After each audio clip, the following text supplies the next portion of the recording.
چند چیزیں اطلاقی طور پہ اس موضوع سے متعلق میں آپ سے جاننا چاہتا ہوں. یہ بتائیے گا، بعض لوگ یہ کہتے ہیں کہ جی قرآن مجید کے اندر عذاب قبر کا کوئی ذکر نہیں ہے، اس بنیاد پر ہم جو بھی بحث کریں گے وہ تو اب حدیث کو سمجھنے کی بحث ہے، قرآن کی بنیاد پر کوئی بحث نہیں ہو سکتی. جو تینوں کیٹیگریز آپ نے بتائیں، کیا قرآن مجید کی آیات ان تینوں کیٹیگریز کو اسی طریقے سے کوالیفائی کرتی ہیں؟ میں نے کبھی آپ کے سامنے ذکر کیا، یعنی ہر آدمی کو یہ معلوم ہے، ہمارے ہاں یہ آیات بہت وضاحت سے پڑھی جاتی ہیں. سورہ بقرہ میں بیان کر دیا ہے کہ وہ لوگ جو اللہ کی راہ میں مارے جاتے ہیں ان کو تم مردہ نہ کہو. آل عمران میں بیان کیا ہے اور یہ بتایا ہے کہ عند ربہم یرزقون، اللہ کے ہاں ان پر عنایتیں ہو رہی ہیں، اور یہ ظاہر ہے کہ اس دنیا سے رخصت ہو جانے کے بعد کا ذکر ہے.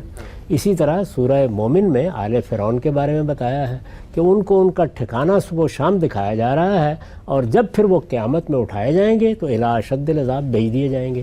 تو یہ تو بالکل طے ہو گیا.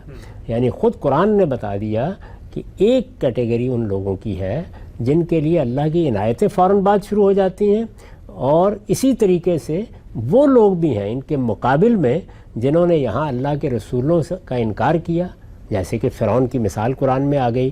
ان کے لیے مرنے کے فوراً بعد ایک نوعیت کا عذاب شروع ہو جاتا ہے. اب رہ گئے باقی لوگ، تو ان کے بارے میں خود قرآن سورہ توبہ یہ بتا رہا ہے کہ وہ بھی توبہ کریں اور اللہ کا پیغمبر بھی ان کے لیے توبہ کرے. اس کا مطلب ہے معاملہ معلق ہو گیا. تو جن کا معاملہ معلق ہے وہ سلائے جائیں گے. روایتوں میں بھی یہی تفصیل معلوم ہوتی ہے. تمام روایتوں کو جمع کر کے میں نے اس پر کام کر کے بتا دیا ہے کہ اس میں بھی یہ تینوں اصناف بالکل الگ الگ، بالکل نمایاں ہو کے سامنے آ جاتی ہیں. تو اس معاملے میں نے پھر عرض کیا کہ یہ میرا فہم ہے، کسی کا فہم اس سے مختلف ہو سکتا ہے. اگر کسی کا فہم اس سے مختلف ہے اور وہ معاملے کو ایک دوسرے زاویے سے دیکھ رہا ہے تو اس کو دیکھنے کا حق ہے. ہم اس کی غلطی، اگر غلطی ہے تو واضح کریں گے، اس سے زیادہ اس معاملے کو نہیں بڑھانا چاہیے. ٹھیک ہے، نقطہ آپ نے واضح فرمایا. صرف ایک شاید لوگوں کی دلچسپی کا سوال ہو، روایتوں پہ آپ نے کام کیا، تفصیلی کام وہ دیکھا بھی جا سکتا ہے. عذاب قبر کی روایتیں غام صاحب نے ان پر کام کیا. ایک چیز جو عام طور پہ اسی عذاب قبر کی تمہید کے طور پہ بیان کی جاتی ہے وہ یہ کہ قبر میں جب بندہ جائے گا تو اس سے کچھ سوال ہوں گے کہ تمہارا رب کون تھا، تمہارا دین کیا ہے، اور پیغمبر کے بارے میں. تو جب آپ نے روایتوں پہ کام کیا تو وہاں پر یہ تفصیلات بھی سامنے آتی ہیں، ان کی کیا حقیقت ہے؟ میں نے اس میں بتا دیا ہے کہ یہ سوال ان لوگوں سے کیا جائے گا جن کی طرف پیغمبروں کی براہ راست بعثت ہوئی، اور پیغمبر کو ماننا نہ ماننا ہی گویا ان کے لیے بنیاد بن گیا. اچھا، یہ صراحت ہے روایتوں میں؟ یہ بالکل پوری طرح واضح ہو جاتا ہے. اس کے میں نے دلائل بیان کر دیے ہیں، ان روایتوں کی شرح کر دی ہے، وہ شائع ہو چکی ہے، اس کو دیکھا جا سکتا ہے. لیکن پھر عرض کر دوں کہ کوئی دوسرا آدمی اس معاملے میں مجھ سے مختلف زاویہ نظر رکھ سکتا ہے. میں تو یہ گزارش کر رہا ہوں کہ یہ چیز عقائد کی چیز نہیں ہے، علمی لحاظ سے اس میں اختلاف ہو سکتا ہے. تو اب اگر آپ غور کر کے دیکھیں تو بہت سے لوگ ہیں جو تعمیم میں کہتے ہیں کہ ہر ایک کے لیے کچھ نہ کچھ عذاب و ثواب ہے.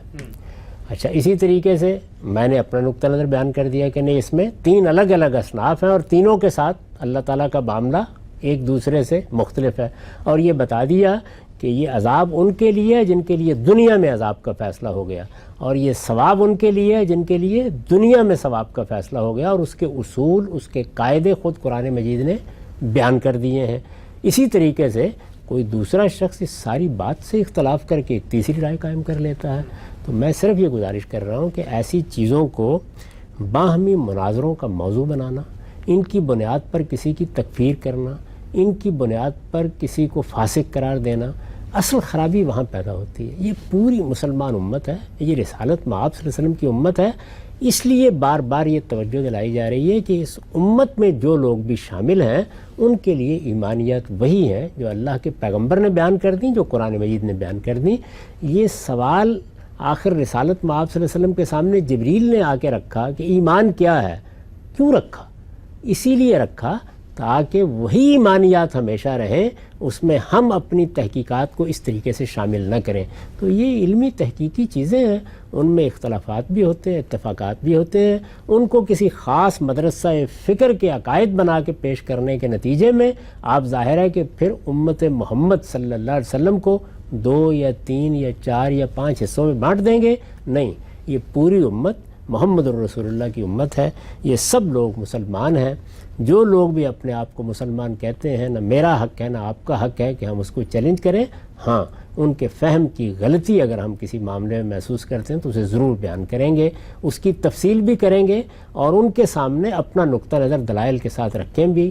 اے کاش لوگ اس اصول کو اختیار کر لیں کہ یہ مسلمان امت ہے جس کے ساتھ ہمارا مکالمہ ہو رہا ہے.